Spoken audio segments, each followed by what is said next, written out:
Hola, ¿qué tal? Muy buenos días. Horacio Jones de Lago Pueblo. Y hace días que quería grabar este video, pero por una otra causa no podía. Y Dios me puso algo en mi corazón este fin de semana, que lo traje a la iglesia, que es sobre el río Jordán. Y hay en la Biblia varias veces que lo menciona el río Jordán. Y yo me puse a investigar un poquito del río Jordán en sí.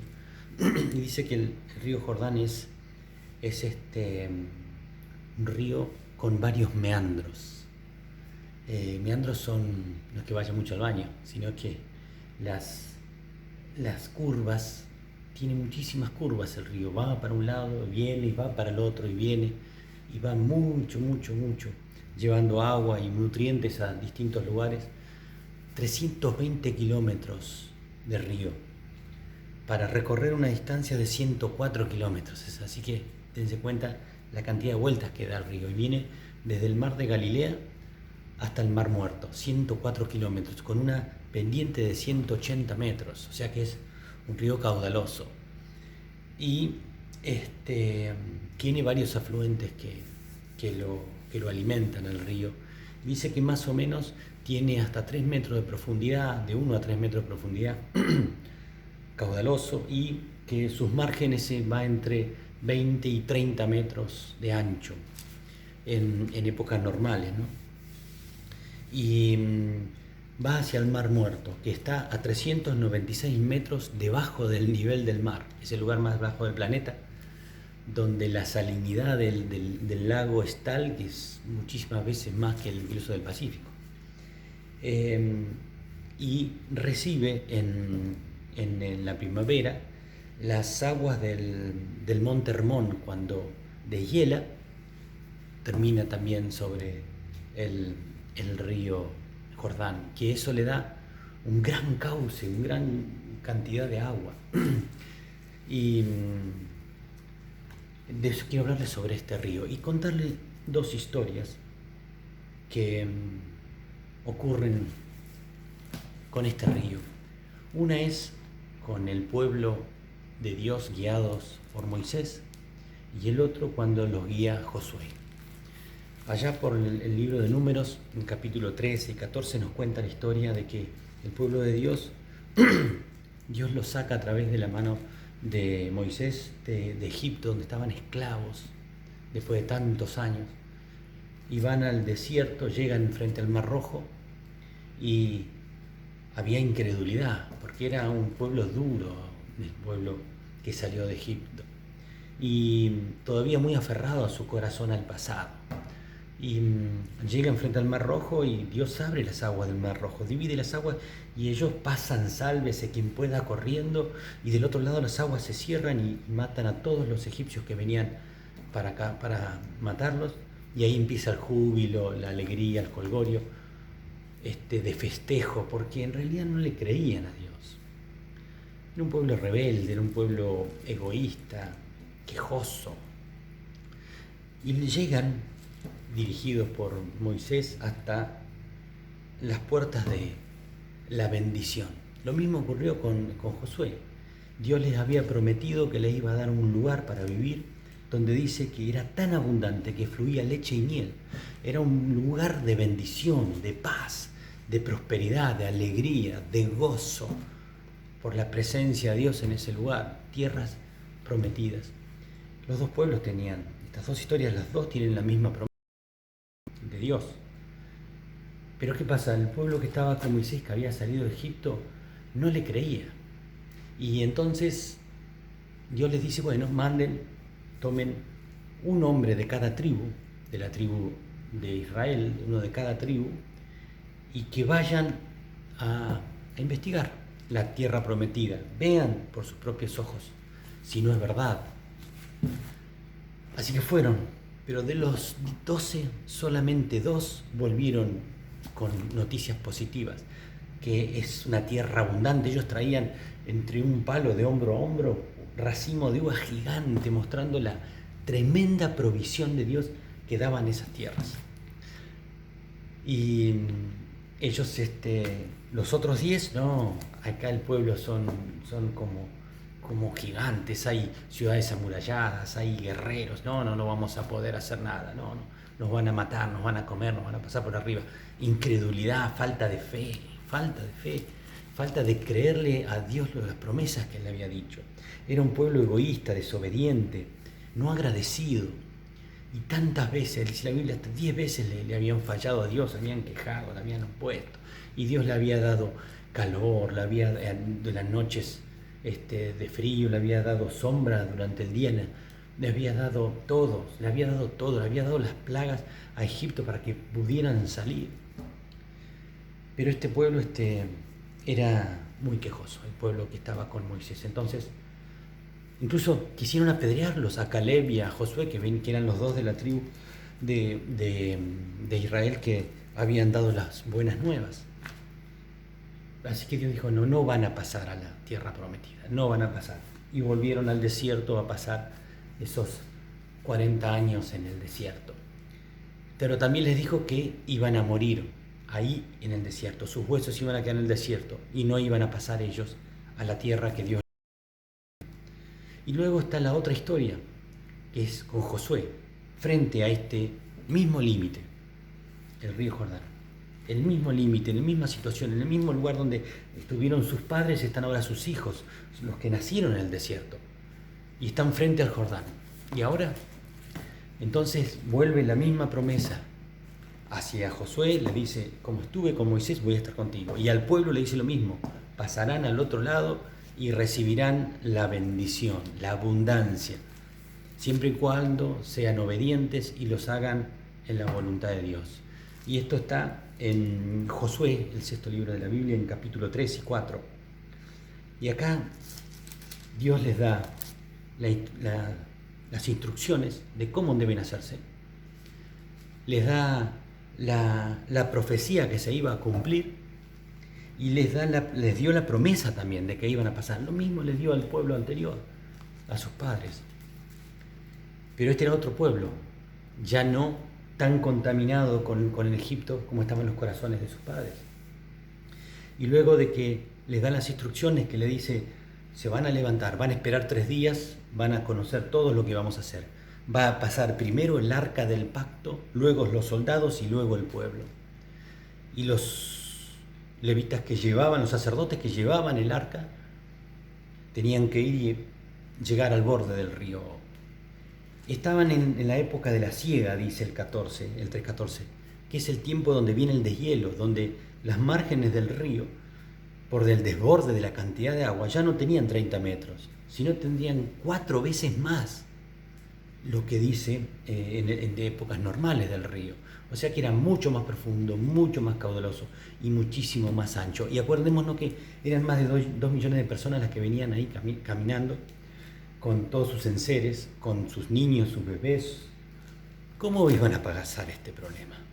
¿Cómo van a pasar este tremendo obstáculo natural que había en ese momento?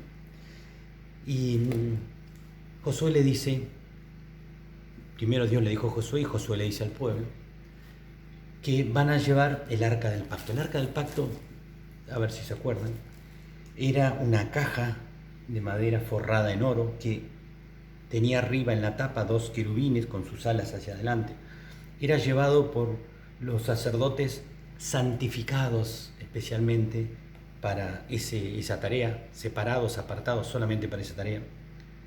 Y no la podían tocar sino llevarla con palos sobre sus hombros, que pasaban por unos aros del arca, y adentro estaban las tablas de la ley, el maná, que era el pan que había dado Dios en el desierto, y la vara de Aarón, simbolizando el poder.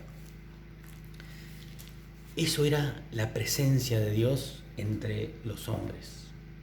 Y les dice de que vayan, pero que no se acerquen a menos de 2000 codos del arca. Nadie podía, solamente los levitas, los sacerdotes que llevaban el arca, nadie podía acercarse a la presencia de Dios a menos de 2000 codos, que era la distancia entre la punta del dedo y el codo, 45 centímetros más o menos. O sea que más o menos 900 metros.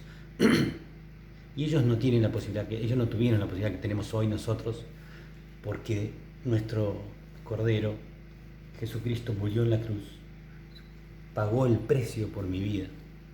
Con su sangre derramada limpió mi vida de pecado. Yo lo acepto como mi Señor y mi Salvador. Me he bautizado y sigo sus ordenanzas. Y eso hace que yo pueda, en cualquier momento del día, en cualquier situación o lugar, pueda entrar en la presencia de Dios con una distancia de un suspiro. Con una rapidez de un parpadear yo puedo estar en la presencia de Dios. Estos no podían estar ni a 900 metros de la presencia de Dios. Miren lo bendecida que está nuestra generación. Y le dijo, vayan, le dijo al pueblo, santificaos, dice el 5, santificaos. Ellos tenían ritos de limpieza, de purificación, de santificación. Tremendos ritos. Hoy en 2 Corintios 7:1 nos dicen, nosotros somos el templo del Espíritu Santo.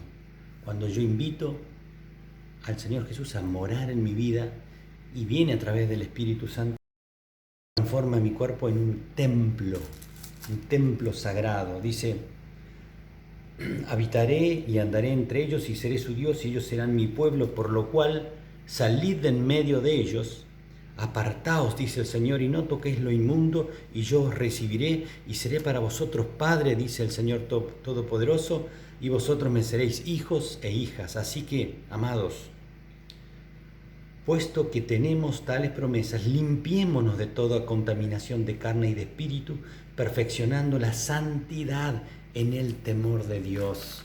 Perfeccionemos esa santidad, limpiémonos. Y eso mismo le pidió al pueblo, santificaos, que mañana hará Dios grandes maravillas entre nosotros. Y tomó autoridad a Josué y dijo que vayan. Y cuando el pie de los sacerdotes que llevaban el arca tocaron el agua, las aguas se abrieron. Las aguas del Jordán se abrieron. Esa semejante masa de agua caudalosa se detuvo y el resto siguió. Y saben que estuve googleando, estuve investigando el tema del Jordán. Y dice que hubo algunos derrumbos producidos por terremotos y han caído grandes rocas que han producido una interrupción del cauce del río, produciendo un dique. Y hay registros del año 1267, 1546 y 1906 que hubo estas catástrofes que provocaron que se interrumpa el caudal y el río estuvo seco, incluso hasta 16 horas estuvieron secos, hasta que el agua empezó a desbordar ese dique y volvió a tomar su cauce. Y en el 11 de julio de 1927 dice que se provocó este fenómeno y estuvo 21 horas seco el río, hasta que volvió a desbordarse e inició nuevamente su cauce. O sea que, sea que fue un terremoto que tapó el río y lo dejó en seco, sea la mano de Dios, sea un milagro, sea lo que fuere, para los escépticos es posible. O sea que se registró de que con acontecimientos similares acontecieran, ¿no? Pero sea lo que sea, nos da la certeza de que pasó. Y para nosotros fue un milagro de Dios. Y el pueblo pasó en seco, pero les dijo la presencia de Dios, o sea, el arca tenía que estar en la mitad del río y quedarse ahí, mientras pasaban los soldados y mientras pasaba todo el pueblo. Luego, ¿qué pasó? Todo el pueblo, ya estamos en el capítulo 4 de Josué.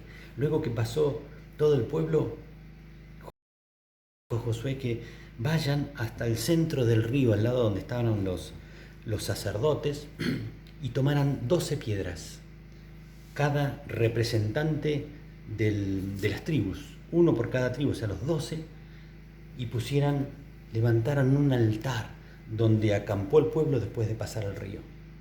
Y que tomaran 12 piedras más y hicieran lo mismo, pero donde estuvieron, donde estaban los sacerdotes y el arca, en el medio del río, que dice que han estado allí hasta hoy, dice el versículo 9 del capítulo 4. Y esto que hizo Dios a través de Josué con estos 12 hombres, primeramente, ¿por qué 12? 12 es gobierno, 12 es totalidad, es la totalidad de las tribus del pueblo de Dios. Para nosotros simboliza que nuestro ser de cuerpo, de alma y de espíritu, todo tiene que ser para la gloria de Dios y a los pies de Cristo y santificados. En mi familia, padre, madre, si no los hubiera, o padre solo, madre solo, pero padre, madre e hijos, la totalidad de la familia, todos tienen que estar a los pies de Cristo. Todos, unidad completa. La iglesia completa, cada uno de los miembros de la iglesia, todos, esto habla de totalidad. Se levanta el altar, un monumento. ¿Para qué? Para que cuando los hijos y los nietos pregunten, se diga, ¿por qué? Porque Dios nos hizo pasar en seco, nos hizo pasar este tremendo río, problema, circunstancia, nos hizo pasar en seco, tomados de la mano de Él. Y las otras 12 piedras que estaban en el río, que levantaron, luego ordena que salga el arca del agua.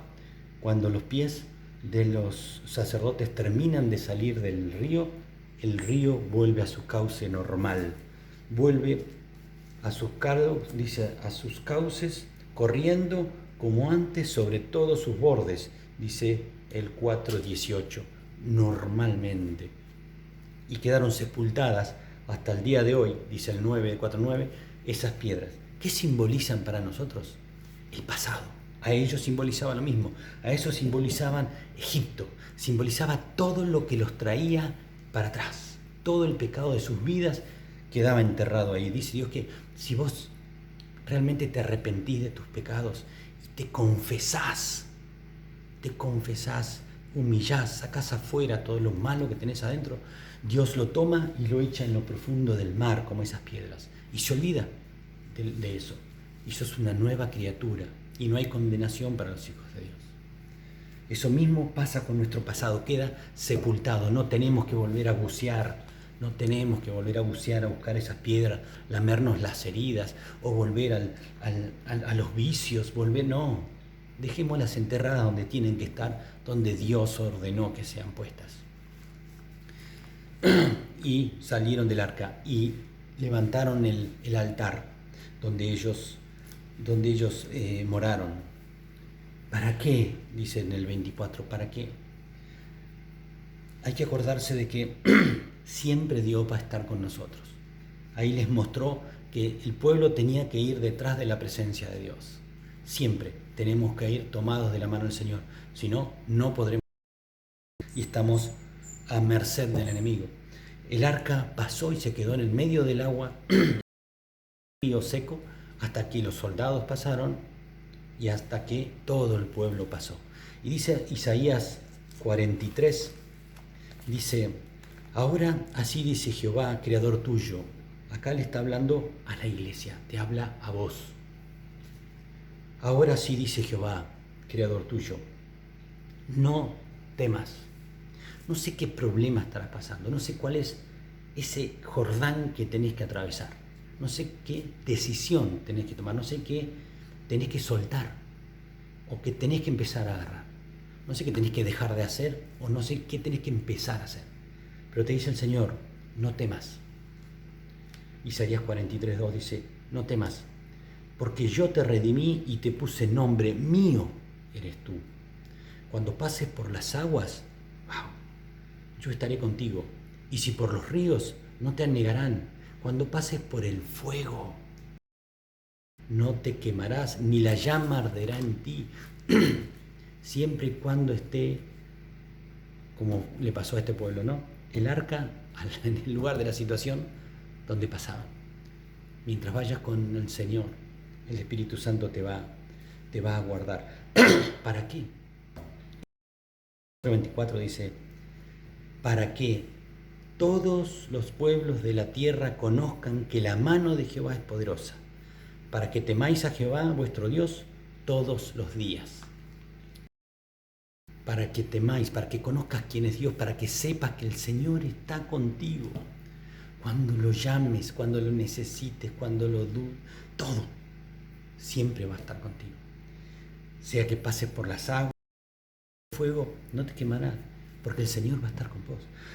¿Y para qué es eso? Para que vos temas, para que puedas reconocerlo, pero para que todos los pueblos de la tierra conozcan que la mano de Jehová es poderosa, para que seas ejemplo, para los que necesitan del Señor.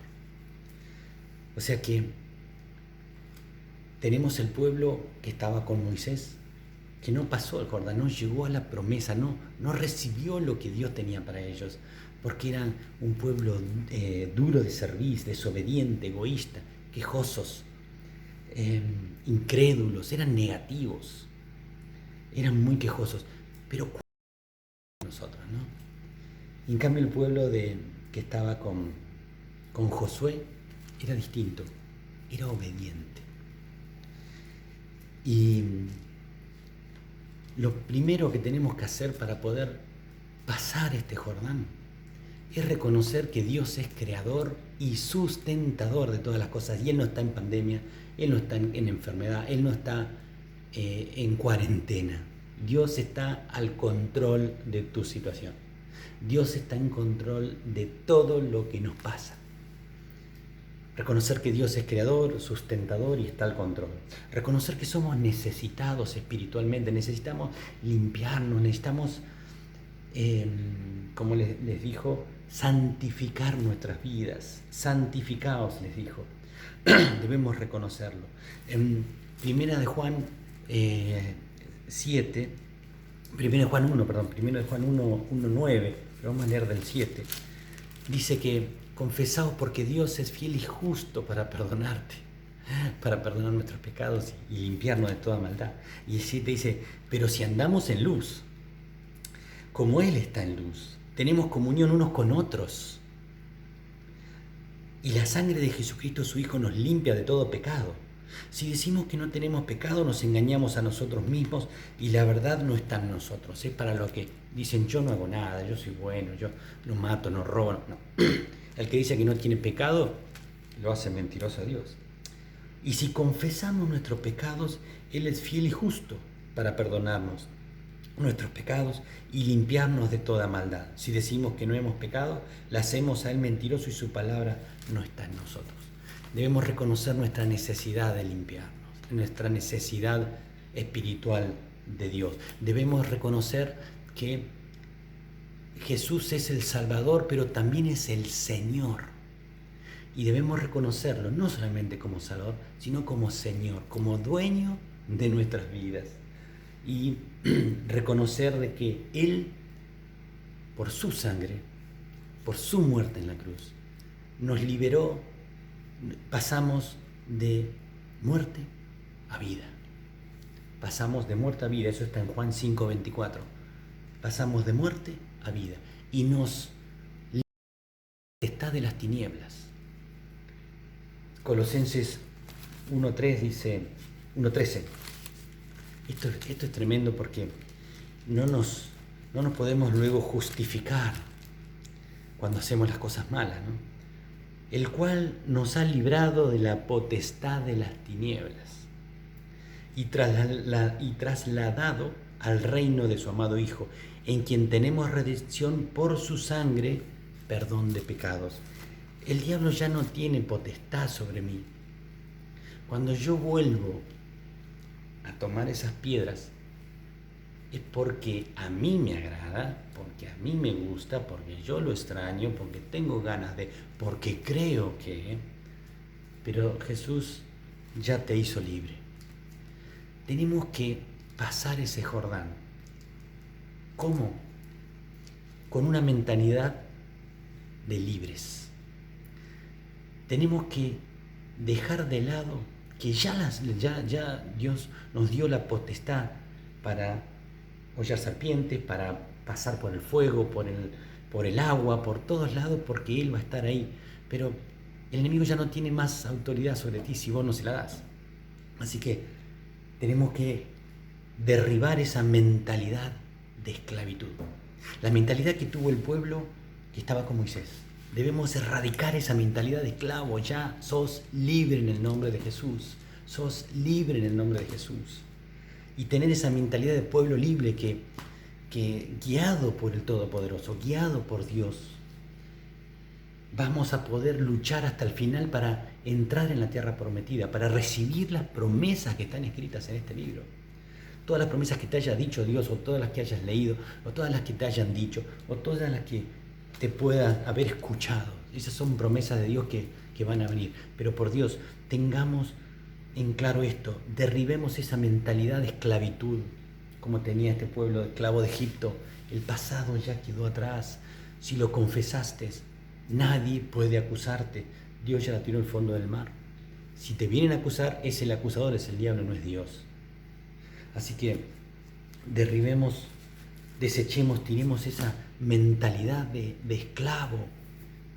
Saben que hay yo escuchaba el otro día que los animales, antes que estaban en los circos, los elefantes, los ataban con cadenas a los árboles, y el animal por días, semanas y meses tiraba, se lastimaba, tiraba, hasta que un día se rendía el animal.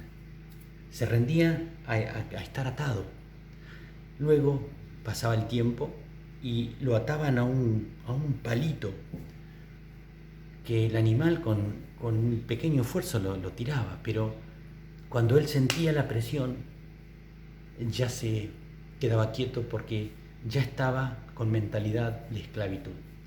Con un solo tirón era libre, pero estaba atado. Así que pidámosle a Dios que nos muestre qué cadenas todavía nos están impidiendo tener la mentalidad libre y poder pasar ese Jordán, ese límite, esa barrera, ese nivel que tenemos que pasar hoy. Así que hoy lo sabes, hoy lo sabes. Si no conoces al Señor, este es tu Jordán, es el momento de pedirle perdón por tus pecados, reconocerlo a Jesucristo como el Hijo de Dios que murió por tus pecados y que hoy quiere entrar en tu corazón para hacerte una persona libre, nueva, cambiada, en paz, con paz, a pesar de los problemas, con paz, que hoy es lo que el mundo necesita. No sé cuál es tu Jordán. Puede ser un Jordán muy grande, mediano, chiquito, hondo, alto, no sé cuál es. Pero el Señor te dice, tomate de mi mano y vamos a pasarlo, con una mentalidad de un pueblo libre.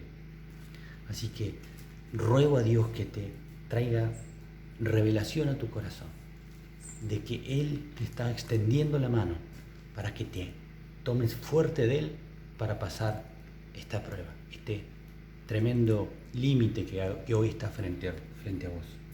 Así que oremos. Padre nuestro que estás en los cielos, te alabamos, te bendecimos y te damos toda la gloria. Señor, gracias y gracias por traer discernimiento a nuestro espíritu, Señor, de esta palabra. Te ruego que traigas discernimiento y entendimiento a esta palabra al que está escuchando, viendo este video, para que pueda cambiar y pueda pasar de tu mano este Jordán, Señor.